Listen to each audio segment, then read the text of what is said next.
Do you have a 5.3 you want to build but don't know how? Then this video is for you, because I'm going to show you every step of the way on how to build a 5.3. Let's get to it. Alright guys, our block is ready to get sealed up, but I'm waiting on all my gaskets to come in, so for now let's hit our heads and get those ready. Our Texas Speed chopper carburetor requires new valve springs, so we're going to be doing that, and I'm going to show you some extra ways to get some more ponies out of your head, so let's get to that. Now you can use a tool to do this, but if you don't have the tool to remove the valve springs, you can get you a socket. I have a 13/16 right here. You're also going to need a hammer, then just put your socket over the valve spring and just hit the top of the socket and boom, pull your valve spring off and you're good to go there. It's that easy guys, easy as that. Just repeat on all the other valve springs and we're good to go there. Now if you're going to reuse your valves, you want to keep them in order. Now this is the passenger side head. The driver's side head will always have the coolant temp sensor in it, so they're easy to tell which is which, but just get you a cardboard, and as you pull them out, just push them in that cardboard.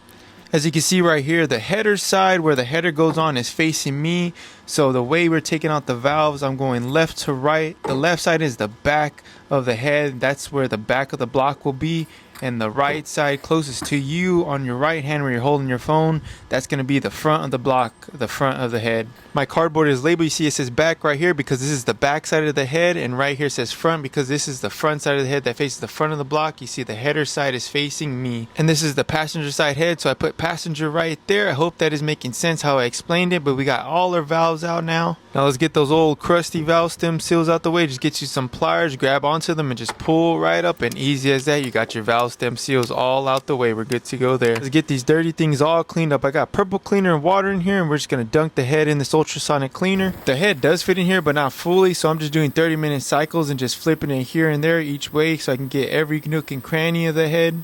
But that ultrasonic cleaner did an amazing job. As you can see right here, this thing is looking 10 times better. You see there is some spots still that have some dirt and whatnot. I'm going to agitate that with the brush, then I'll put it back in that cleaner, but this thing is looking amazing. Check this bad boy out.